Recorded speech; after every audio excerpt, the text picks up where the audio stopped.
When you walk into your building, your intuition is going to let you know. If you haven't yet learned how to coach your intuition to that level, then when you drive home tonight, drive home following your intuition. Should I turn left here or right here? Just follow it. Learn how to follow it. Like I said, we could spend hours on this. The first step, you walk in and you go, is this the one? And then each of the 9 players in the real estate deal has to be analyzed. Is it the property itself? Is it the tenants? The first step, you walk in and you go, is this the one? And tenants help somehow. Is it the realtor? Is it the lender? Is it a partner lender? Is it a mortgage holder? Is it an investor who we could create a note and discount the note and get the cash from it? In other words, each one of these players in this game has to be kind of visualized in a sense. And when I walk into a piece of real estate, I just know who to talk to. And I start to talk to them like, how can I help you solve this problem? And because I come into it without like me greedily trying to beat them down to the lowest dollar I can possibly get this property for, when I come into it, I say, boy, you got a problem here, let's try and solve it. And if I can't buy it, I can't buy it. Let's help you figure it out. And then a lot of times they'll say, okay, I'll take your help. And then you help them and you get nothing. You get nothing. And every once in a while a person will say, I don't want it. One of our students it was a millionaire now. It was a wonderful Hispanic family from out right here in L.A. This lady had a person come in and steal her house from them, stole it from her. And how'd they steal it from her? She was starting to be late on her payments. They found out through one of these foreclosure lists. They called her on the phone and said, we'll take care of you. We'll pay you money. Just hang on. And they drug her out on purpose to the last day of the foreclosure sale. And she finally says, you guys were supposed to take care of me. What's going on here? She says, we were just, frankly, just dragging you on. I don't know why they ever told her. They shouldn't have told her, frankly. But as soon as she called our Hispanic gentleman, who's a wonderful guy. He's going to New York with us. And he had come to her early on and said, can I help you? And she loved this kid, but he couldn't have she had already committed to sell to these other guys. And as soon as she found it, she went back through all the people who had called her. There must have been 50 people had talked to her about buying her house in foreclosure. This was 2 years ago. And who did she remember? The kid who had tried to help her. That was the person who stood out to her. It was the enlightened person, frankly. She called him on the phone. She says, I'm going to foreclosure tomorrow. And so he had 24 hours to raise about $50,000 in cash. And let me tell you, the hoops he went through to get it, you would be surprised. But he was there at the foreclosure sale with a cashier's check within 24 hours and bought that house. And you know why he bought it? Because she said, I'm going to lose it, I know, but if anybody in the world is going to get it, I want you to have it.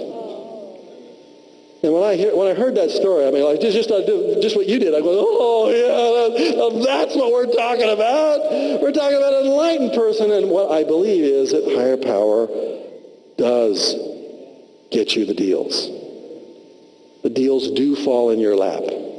They just do. In a magical, incredible way. They really do, don't they? They just do. And it's crazy to talk about it. Now he said to her, let me help you get into a house. He made $160,000 on that house, by the way. $160,000 cashier check dollars. And he said, now, ma'am, she says, I'm out. I'm done, because he said, let's go find you a house. Let's take some of that money and let's put you into a house that you can afford. And he took the next step. He didn't have to. Took the next step. Now, you talk to that woman about this young guy, and she used a word that I want you to remember. She says, he was my angel. He was my angel. Does she love this kid even now?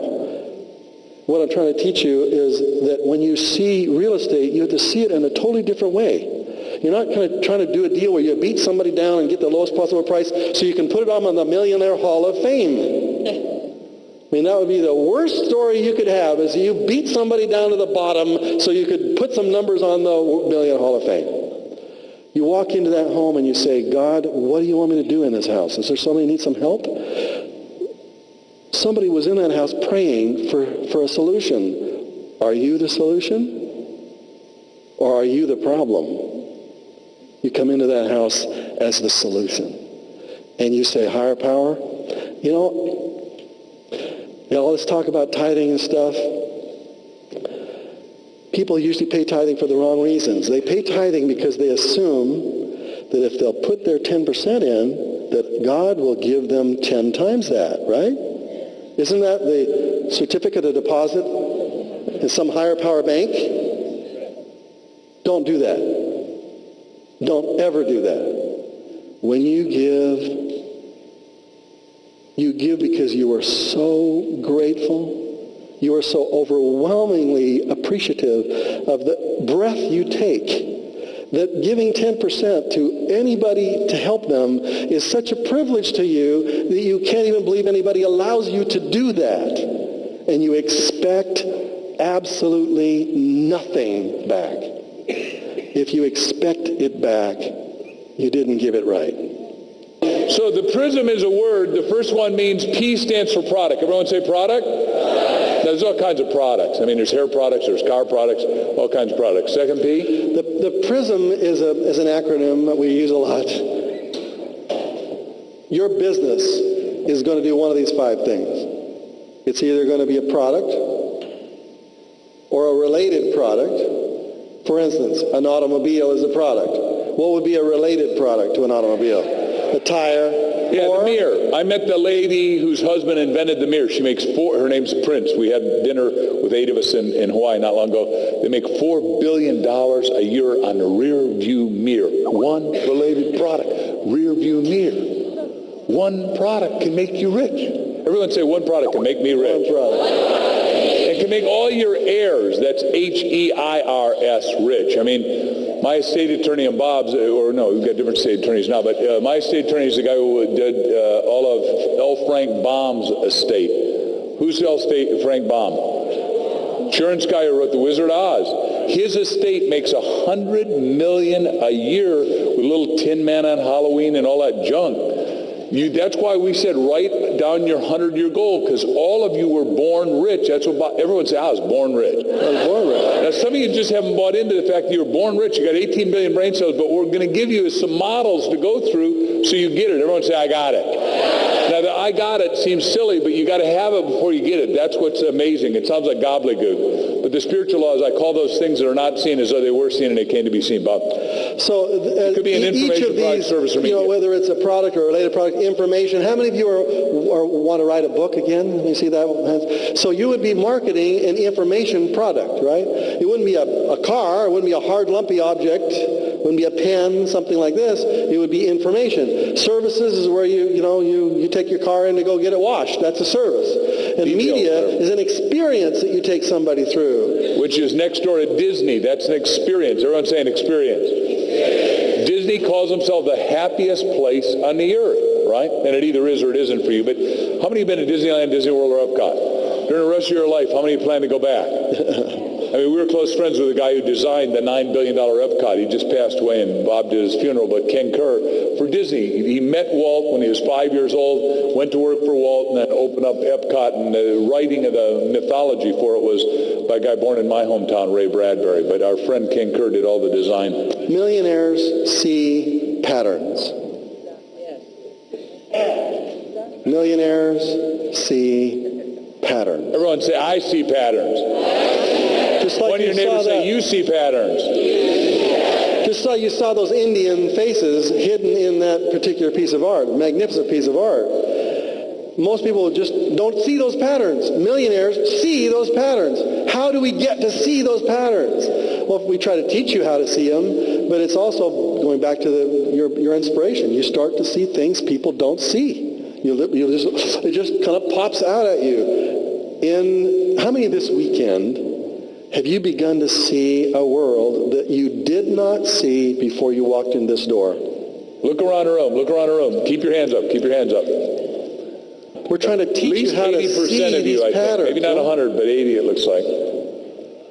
So what we want you to ask for every product that you are starting to make into something magnificent, you start to ask questions about it. You ask questions that millionaires would ask. You know, for instance, what if we could create a multi-sensory experience with it? What if we take this pen right here? Okay, it's just a stupid pen. All right, well, what if we added some multi-sensory stuff to it? What if there was a smell to this pen, like it just puffed this little aroma as you wrote? Every time you wrote, it kind of puffed stuff off of it. Yeah, it smelled like lavender, which is both a calming smell and an aphrodisiac. What else could we do to add some multi-sensory stuff to this pen? It could be a flashing light. What else? A warmth. Yeah. Oh, there's one. Look at that. There you go. That's it right there. It's a bubble pen. Oh, there's no bubbles in it? You know, in other words, we can take things and we can add things to the pen to multi-sensitize it. Every product you see can be multi-sensorized. You know? So you start to ask yourself a question about every product that you're going to create. How about this one? Foreign eyes. What if we could take it to the world? Are there products here in America that would make you billions of dollars if you just took them to another country? Are there products in other countries that have made millions over there, but they haven't been brought here yet? Ken Kerr, as you were just mentioning, brought Smurfs here. He found the Smurfs in a toy fair in Germany, brought them here. The kids, they brought all these samples, about 1,000 different samples of all the toys they picked up at the toy fair in Germany. Brought them home and they put a whole bunch of kids in a room with all these toys and just found out which kids the toys loved and kept playing with over and over again. It was these little blue figurines, these little blue figures. And they said, who created the Smurfs? And they forgot the name of the guy, where they got it. They didn't have the sample. They flew back to Europe because they had a hit. They had to go to Frankfurt, all the way to Holland to find where the guy was, or was it Belgium? I can't remember. Finally found the owner of the Smurfs and said, can we license it for America? License it for America. It had been in Europe for 25 years. Brought it here and it became huge here. Question is, every time you look at a product, why don't you ask yourself the question, I wonder if that would sell in China? Would that sell in Turkey? Would that sell where could we sell it? Could I get the license to that? Does the person who's marketing that have a license to sell it all around the world? Etc. These are just questions that start to now kind of, if you want to work with a computer, your brain is a computer. Do you know how you program it? With questions. Question is the answer in this case. The question is the answer. If you have a question you can ask yourself and ponder it. Most people ask themselves the wrong questions all the time. Like how do I get a job? And I'll bet I'm not worth more than 30 to 50 grand a year. How come I keep screwing up so often? Wrong question, wrong result. The size of your question determines the size of your result. Everyone say, I'm into big questions from now on. Substantive questions from now on. I want you to go home and I want you to count up 101 things in your house. Count them up. Toilet paper holder. Just the other one I picked the other day. Let me finish. Toothpaste, walls, carpets, dishes. Count up 101 things. As you go through that list of 101 things that you've written down, the things that are in your house right now, ask yourself how many millionaires were made from those things. The answer is every one of those things made a millionaire. The next question you should ask is, what if I could take that one thing, go down with your intuition. Yeah, number 64. I like that one. Go out 100 years with it. What is this going to be like in 100 years? If you'll ask that simple question, your brain will now, as a computer, a powerful computer, will start to create a future of what it's going to be like, a wildly, totally different product than you'd see in your house right now. Then the next question is, how can I bring my vision of the future back to today? That in itself, if you did that with every one of the 101 objects in your house, today, one of them you were destined to make millions from by using that one simple question.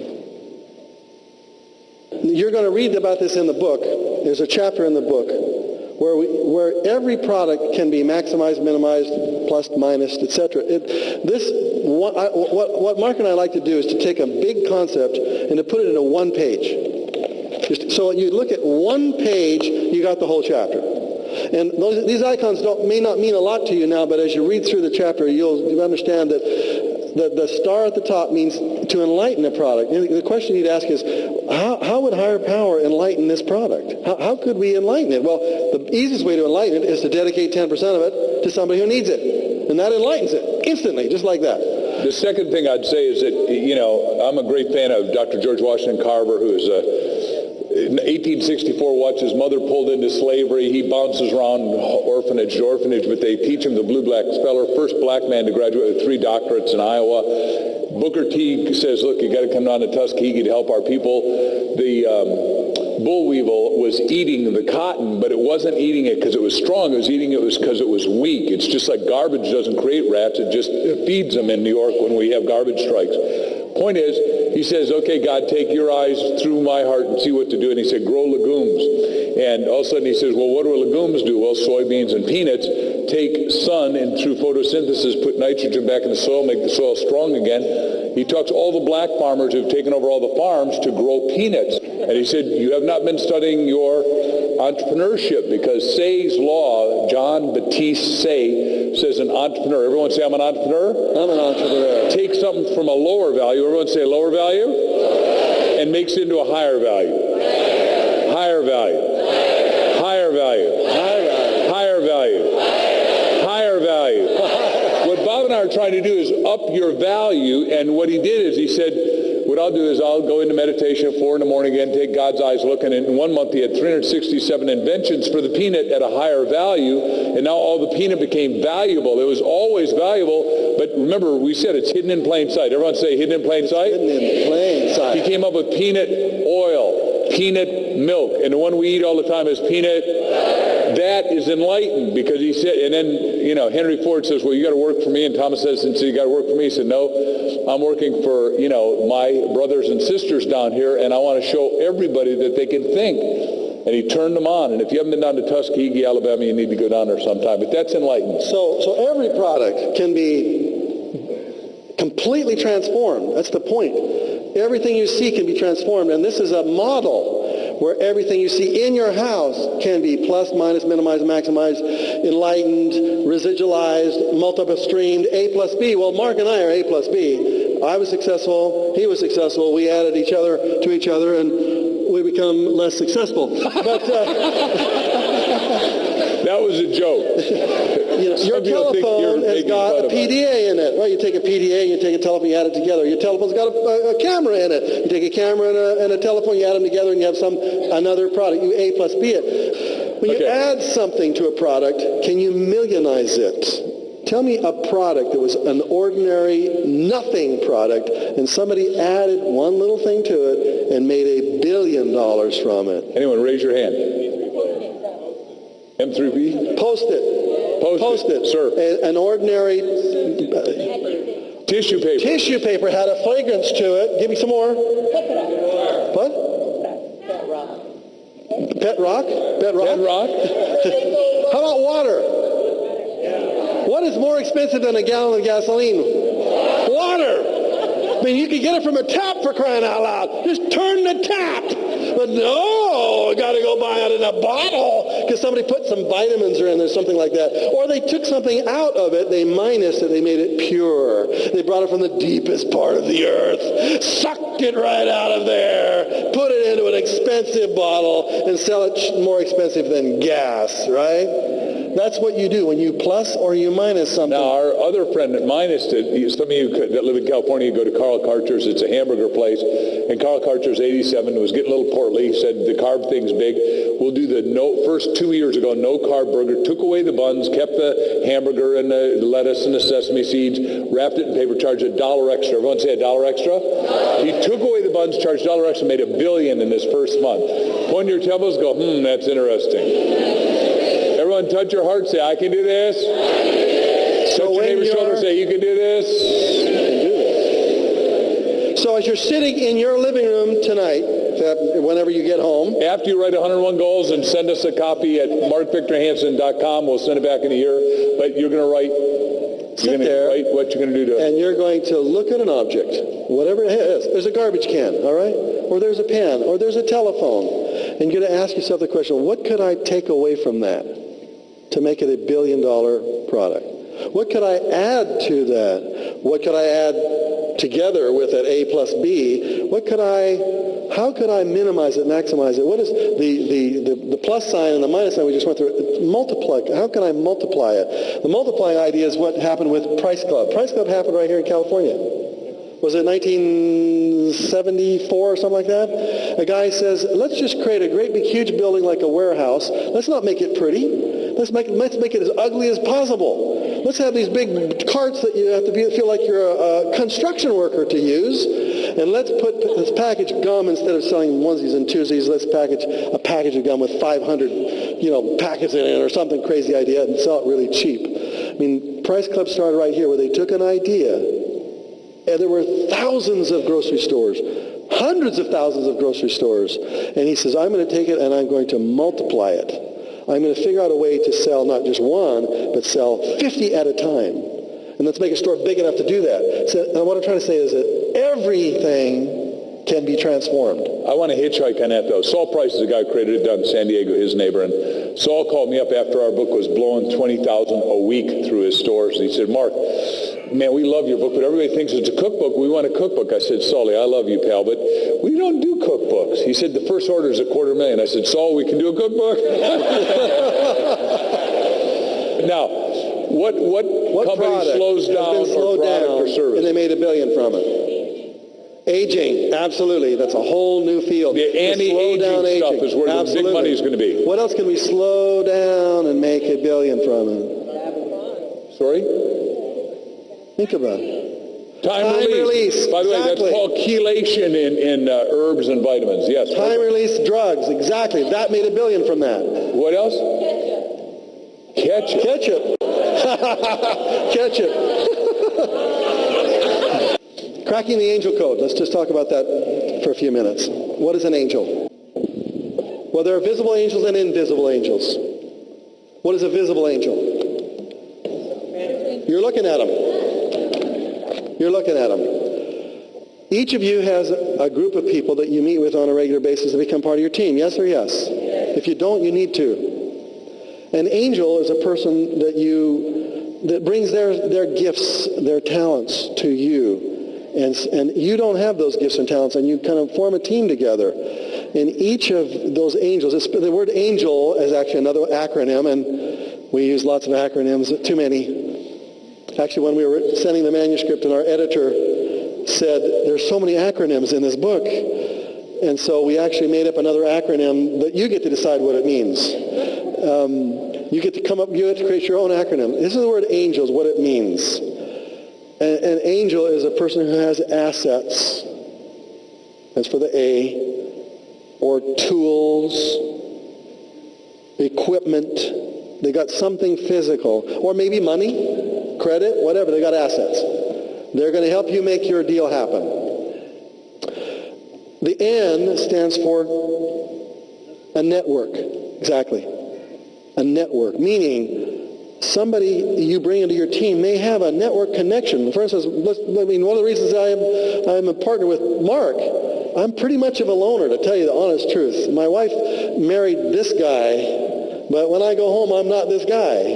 When he goes home, he is that guy. He is just like that in every scenario possible. I'm only this right here. But when I get home, I'm very, very shy, frankly. Very shy. It's hard to believe that, isn't it? I'm pretty much of a loner. I'll go in my room. And anyway, for a network, I'm not good at networking. I suck at networking. But this guy, when you look in the dictionary, the word network is a picture of him. How many people has he talked about here? I'm standing on the stage. Every time I tell a story, he knows the guy or the gal. It's just he knows more people than anybody I have ever met. And on your team of angels, you need to have somebody like that. Someone who likes to network. I don't like to network. I'm pretty much a loner. I'm a do-it-yourself kind of guy. Well, I'll just do it all myself, man. I don't need anybody else. And him, he is just amazing. He has a skill I do not have. The reason that we do well is because I've got skills he doesn't have. Not very many. But is this we prayed and you said you'd be humble for a change?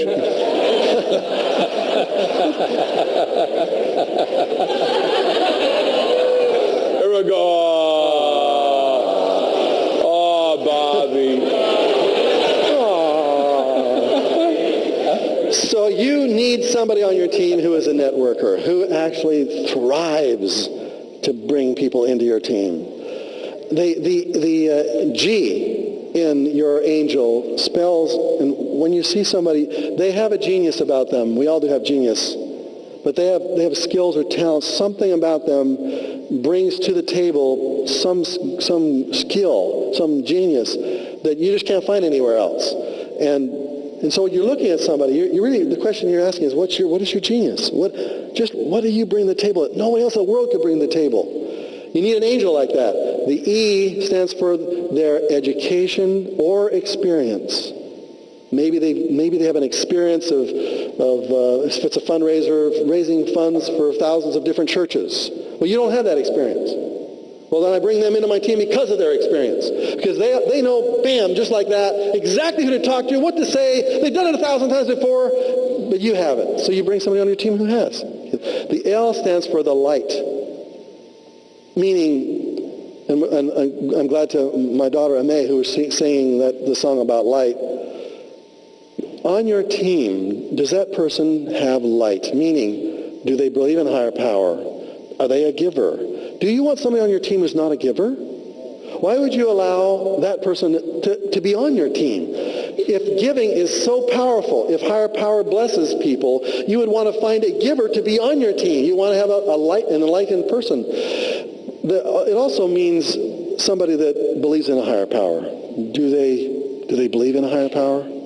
When you start talking about higher power, will they be offended? Will it make their skin crawl? It makes some people's skin crawl, and that's okay. They'll find out one of these days. You want to bring somebody on your team, when you say those kinds of words, they're going to go, yeah, let's pray. Like today, we're having breakfast over at the Coco's, whatever it is. Mark reaches out and grabs my hands and he says, let's pray. We never eat without praying. I always eat almost without praying. I mean, I just do it naturally. I just eat. He won't even start it. We have a meeting up there in the room. Grabs everybody's hands, let's pray. I mean, this is the kind of person you want on your team, who just naturally flows that way. And I'm one that's learning it, frankly, and he's the guy who's teaching it. The S in angels is serendestiny. Serendestiny is a word that we've coined. The serendipity is the magical, incredible discovery process of serendipity. And the destiny part is having them stumble into somebody that they were destined to meet. Meaning, is a person on your team maybe going to stumble into somebody in a month from now? They have nothing to bring to the team. Nothing. But there's something about you goes, there's a reason you're supposed to be on our team. I don't know. You don't really know that higher power is saying this person doesn't have a lot of the skills you need, but I'm going to have them stumble into something that they are the only person who can stumble into it. Get them on your team. And when they stumble into what I'm going to have them stumble into, you'll know why they're supposed to be on your team. It's called serendestiny. It's the magical part. So when the word angels means bringing people on your team who have those kinds of resources, and then forming a team and working with that team to create some magical, incredible, powerful, multi-million-dollar ideas that'll come because you've attracted people like that, right? That's what. Once again, we can't spend a whole lot of time on the this question, but how can I attract angels to help me? Well, you're going to attract visible angels who are going to be part of what we call your inner circle. And that's going to be surrounded by what we call your virtual team of people that are geniuses like Leonardo da Vinci or Thomas Edison. Have a group of people that become your kind of virtual mentors. We call that. We have a lot of time to talk about it. And then around you, we have what we call your winner circle, which is every single one of you knows 100 people, 100 successful people. Every single of the people you know knows 101 successful people. And every one of those people knows 101 successful people. Within 3 phone calls of your phone, you have access to 1 million people from the 101 people you know. Which ones of those people should higher power connect you to? In other words, from the people you already know from your living room, there are 1 million people you could contact who knows who. Somebody on that outer circle probably has all the answers to every problem you have to bring your product to market and to market it for millions of people. You are 3 phone calls away from them. We call that your winner's circle. And then finally, the outside circle is a circle of life. They've got almost 7 billion people on the planet. And then the final outside circle is what we call the eternal circle. And there's where we go into how many people have ever lived on this earth? How many people have ever lived on this earth? I hear 9 billion, I hear 18 billion. I read a book, it was actually in a book on Da Vinci, 90 billion. And who knows who's right? The question I'm asking you is, where are they right now? Well, we know where 6.5 billion of them are. Where are the other 84 billion of them? How many of you believe there is an afterlife? Do they get to influence us? We're trying to attract people into our funnel. We're trying to bring them to the event like this, so we can maybe influence them somehow. It's going to cost so much money to bring them. Do you know how it would be much more cheap, much more less expensive if you brought them? If you brought them, we wouldn't have to spend $1 million, and we could give the $1 million away.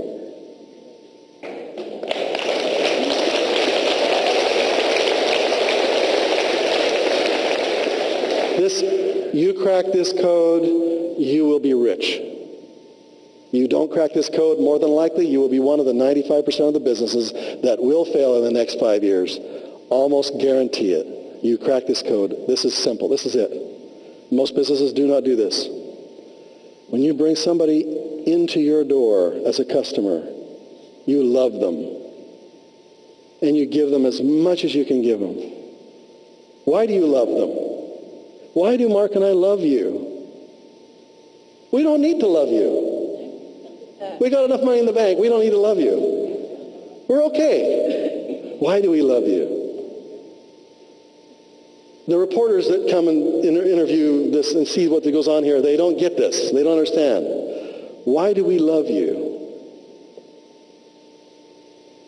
Because you're our brothers and sisters. You are literally my brother and my sister. I want you to win because we're part of his business with a capital B. And we love you. You may think we are just saying that. No, we love you. Now, we're trying to crack his code. We haven't cracked it yet. We're trying to learn it. But if we treat you like stars, and I think we did a little bit of that last night, didn't we? Yeah. If we'll treat you like stars, you will feel like stars. You will see what we see.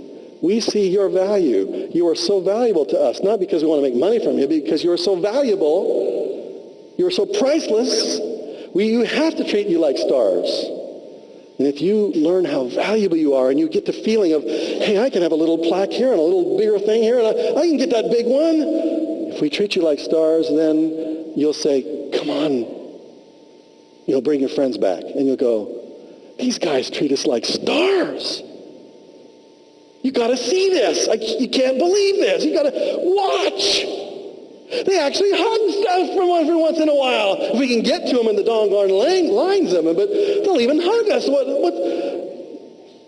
If you'll treat your customer like a star, you'll never have to spend another dime on advertising. Bob, let me give you an example of that.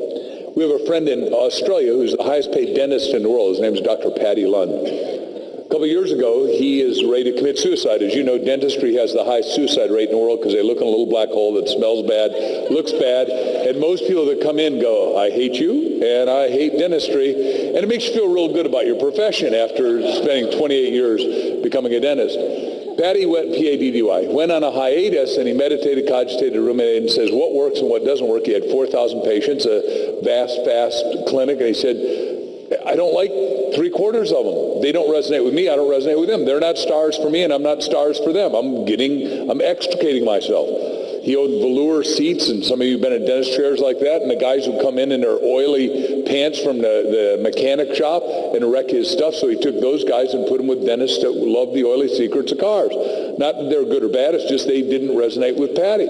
And he says, from now on, when you come in here, you got to like, love, respect, and admire me, and I like, love, and respect, and admire you, and it's no longer Dr. Lund. It's from now on, you're going to call me Patty, and I'm going to call you by your first name, and the way it's going to work is that you get my home phone number. And his home calls went from 12 to 20 a week down to 1 to 2 a year, because now it's human being. You're no longer going to be a patient. That's who you work on. You're going to be a client. That's somebody you work with.